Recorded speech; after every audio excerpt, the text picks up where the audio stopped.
Assalamualaikum warahmatullahi wabarakatuh. Perkenalkan, saya Harida Isat, mahasiswi Pendidikan Kimia A 2019. Pada video ini, saya akan menampilkan proses pembelajaran kimia yang menggunakan model problem-based learning. Problem-based learning merupakan model pembelajaran yang dapat membantu peserta didik untuk aktif dan mandiri dalam mengembangkan kemampuan berpikir dan memecahkan masalah melalui pencarian data, sehingga diperoleh solusi dengan rasional dan autentik. Dalam pembuatan video ini, saya mengambil referensi dari jurnal Chemical Education yang berjudul Learning Reaction Kinetic Through Sustainability Chemistry of Herbicides, a case study of reservist chemistry teachers' perception of problem-based technology enhanced learning. Pada jurnal ini, guru memberikan tantangan kepada siswa untuk memecahkan masalah yang signifikan, relevan, dan nyata yang tentunya dapat didekati melalui kolaborasi tim. Pertama, siswa diarahkan untuk mendekati masalah. Selanjutnya, mereka akan memperoleh informasi yang relevan. Kemudian, siswa dapat memecahkan masalah dengan informasi yang telah ditemukan tadi menggunakan pengetahuan filosofis, sosiologis, psikologis, dan historis yang beragam. Pada video yang akan saya tampilkan nanti, pengembangan model yang saya lakukan adalah membagi kelas menjadi beberapa kelompok kecil untuk berdiskusi dan menjadikan LKPD atau lembar kerja peserta didik sebagai masalah yang harus diselesaikan. Kemudian sintaks dari model pembelajaran PBL. Yang pertama yaitu orientasi peserta didik pada masalah. Yang kedua, mengorganisasikan peserta didik untuk belajar. Yang ketiga, membimbing penyelidikan individu maupun kelompok. Yang keempat, mengembangkan dan menyajikan hasil karya. Yang kelima, menganalisis dan mengevaluasi proses pemecahan masalah. Berikut merupakan video pembelajaran menggunakan problem-based learning. Assalamualaikum warahmatullahi wabarakatuh. Selamat siang semuanya. Waalaikumsalam warahmatullahi wabarakatuh. Siang. Ya, sebelum memulai pembelajaran pada hari ini, mari kita awali dengan berdoa terlebih dahulu. Untuk Nadifa, silahkan memimpin doa. Baik, Bu dan teman-teman, untuk memulai pembelajaran hari ini, mari kita berdoa sesuai dengan kepercayaan kita masing-masing. Berdoa dimulai.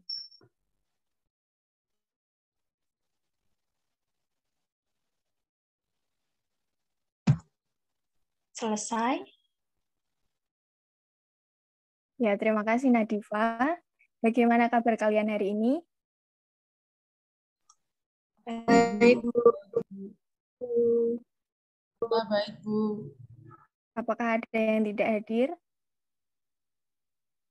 Hadir semua, Ibu. Oke. Pada pembelajaran kali ini, ada yang tahu apa yang akan kita pelajari? Reaksi oksidasi dan reaksi reduksi, Bu. Betul. Jadi saya akan membacakan tujuan pembelajaran kita terlebih dahulu pada hari ini. Melalui model problem-based learning, peserta didik dapat menjelaskan perkembangan konsep oksidasi dan reduksi ditinjau dari peningkatan dan pelepasan oksigen, pelepasan dan penerimaan elektron, serta peningkatan dan penurunan bilangan oksidasi dengan rasa ingin tahu, teliti, dan kritis. Nah, sebelumnya Ibu akan mempresentasikan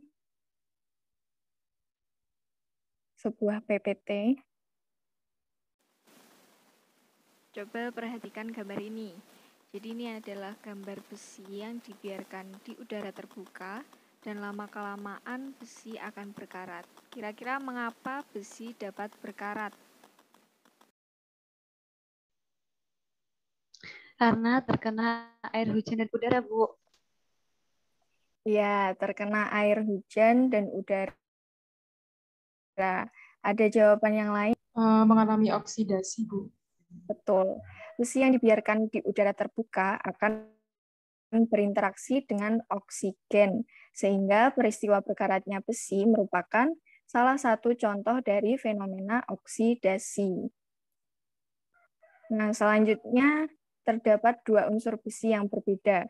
Menurut kalian, manakah unsur besi yang belum dan sudah teroksidasi? Fe13 sudah mengalami oksidasi dan Benar Fe sekali. belum teroksidasi, Bu. Selain perkaratan besi, coba sebutkan satu lagi contoh fenomena adanya reaksi oksidasi atau reduksi di kehidupan sehari-hari. Saya Bu, daging buah apel yang berubah warna ketika dikupas. Ya, terima kasih Husna. Sama halnya dengan besi, daging buah apel juga mengalami reaksi oksidasi karena berinteraksi dengan oksigen.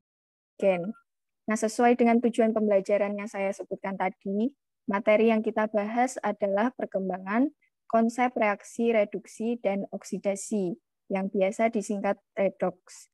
Di dalam perkembangan konsep reaksi redoks, kita mengenal 3 konsep. Yang pertama ada hubungannya dengan oksigen, yang kedua ada hubungannya dengan elektron, dan yang ketiga hubungannya dengan bilangan oksidasi. Nah, ini dia. Oke, untuk mengetahui bagaimana sebenarnya reaksi redoks dari ketiga konsep tersebut, saya akan membagi kalian ke dalam 2 room breakout atau kelompok. Masing-masing akan saya bagikan LKPD yang harus didiskusikan, kemudian nanti hasilnya dipresentasikan. Nah, manfaatkan segala jenis sumber belajar yang kalian miliki, baik buku paket ataupun internet untuk mencari informasi, dan jika saya berikan waktu 30 menit, apakah sudah cukup? Cukup, Ibu.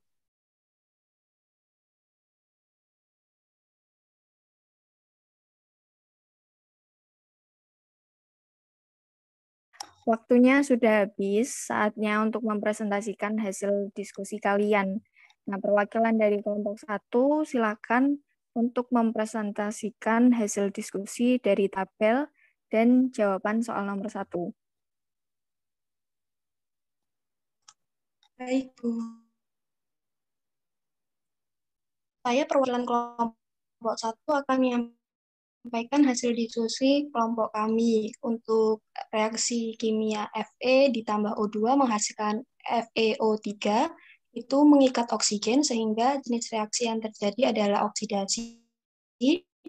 Kemudian kita H2O itu merupakan melepas oksigen di mana jenis reaksinya adalah reduksi.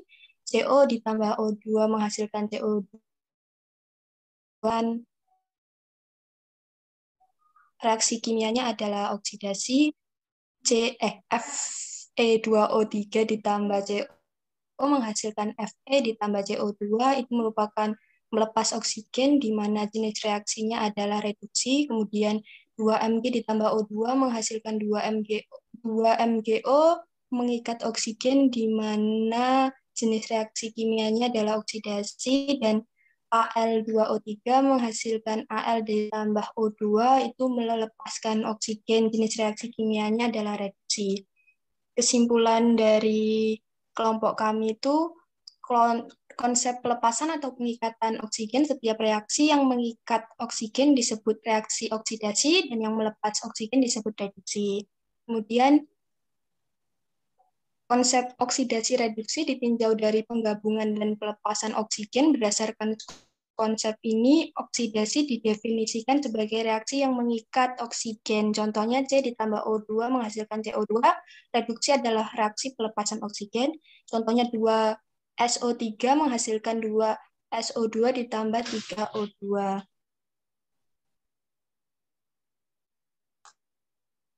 Ya, terima kasih untuk kelompok 1. Selanjutnya, perwakilan dari kelompok 2 untuk mempresentasikan hasil diskusi jawaban nomor 2 dan 3.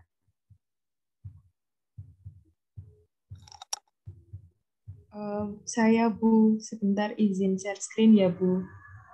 Ya. Apakah sudah terlihat, teman-teman? Iya, sudah terlihat.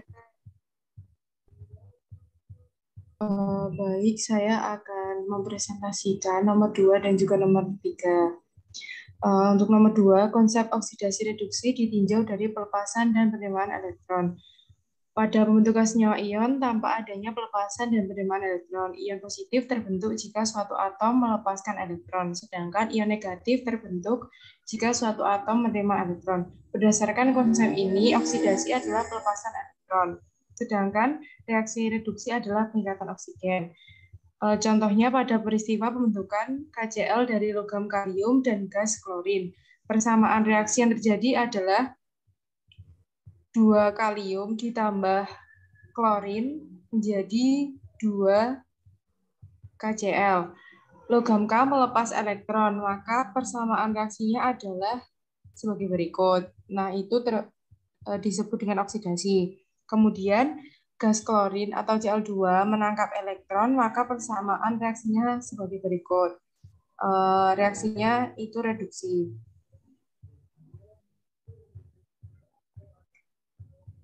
Kemudian nomor 3, konsep oksidasi reduksi ditinjau dari perubahan bilangan oksidasi.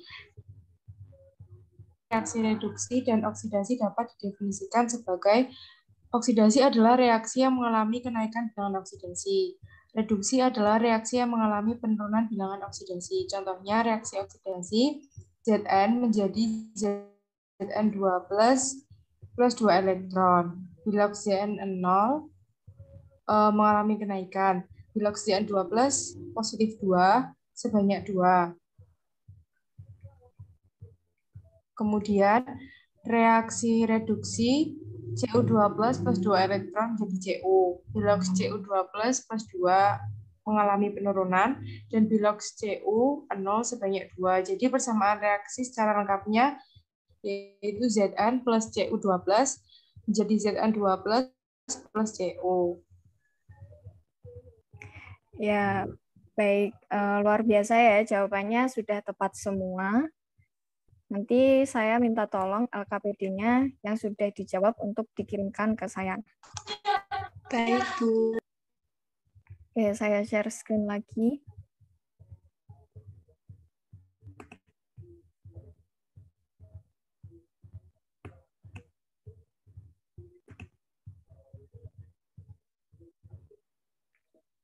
Dari hasil diskusi kita dapat disimpulkan bahwa perkembangan konsep reaksi redoks tadi ada 3. Pertama, berdasarkan konsep pengikatan dan pelepasan oksigen, di mana reaksi oksidasi merupakan reaksi pengikatan oksigen, dan reaksi reduksi merupakan pelepasan oksigen. Nah, yang kedua, berdasarkan konsep pengikatan dan pelepasan elektron, di mana oksidasi merupakan pelepasan elektron, dan reduksi merupakan pengikatan oksigen. Jadi ini contoh-contoh reaksinya.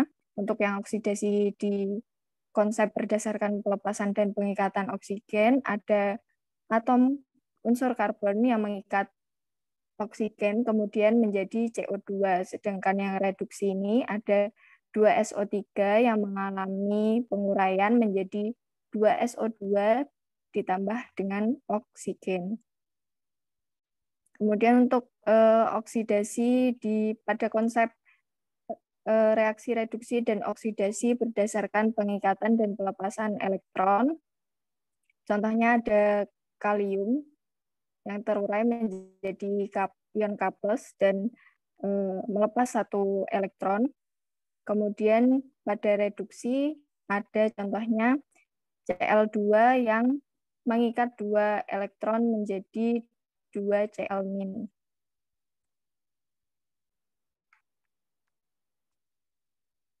Kemudian yang terakhir yaitu konsep reaksi reduksi dan oksidasi berdasarkan kenaikan dan penurunan bilangan oksidasi. Dalam konsep ini, oksidasi adalah reaksi yang mengalami kenaikan bilangan oksidasi, dan reduksi adalah reaksi yang mengalami penurunan bilangan oksidasi. Nah, ini contohnya ada 2Na plus Cl2 menjadi 2NaCl. Kemudian ada tambahan lagi di sini ada reduktor, yaitu zat yang mengalami oksidasi atau zat yang mereduksi senyawa lain. Dan oksidator yaitu zat yang mengoksidasi senyawa lain atau zat yang mengalami reduksi. Dari sini ada yang ingin ditanyakan? Saya mau bertanya, Bu. Iya, silahkan. Bagaimana cara menentukan bilangan oksidasi natrium klorida pada reaksi 2Na plus Cl2 menjadi 2NaCl? Baik, pertanyaan yang bagus. Untuk menentukan biloks NaCl dapat dengan menentukan biloks unsur Na terlebih dahulu. Unsur Na ini kan termasuk dalam golongan 1A, sehingga biloksnya adalah plus 1. Karena muatan senyawa NaCl 0, berarti biloks Cl adalah min 1. Coba dari reaksi tersebut tentukan unsur apa yang mengalami oksidasi dan reduksi. Siapa yang bisa? Saya izin menjawab, Bu.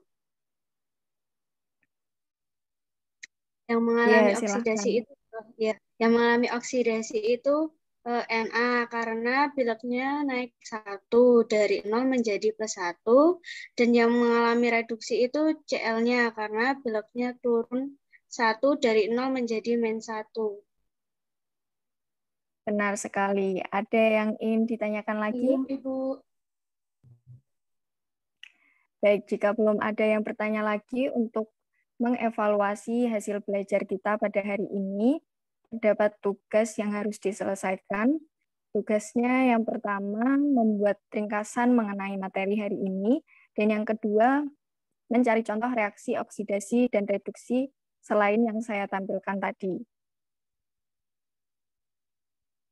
Oke, cukup sekian pertemuan kali ini. Semoga apa yang kita pelajari bisa bermanfaat, dan untuk mengakhiri pembelajaran pada hari ini, marilah kita berdoa sesuai dengan kepercayaan kita masing-masing. Berdoa dimulai.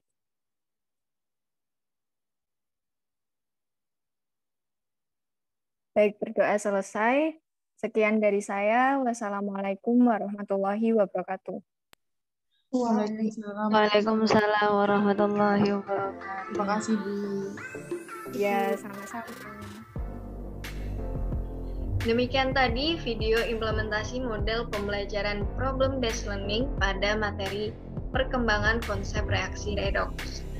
Dengan menggunakan model ini, peserta didik dapat memahami perkembangan konsep reaksi redoks dengan mandiri.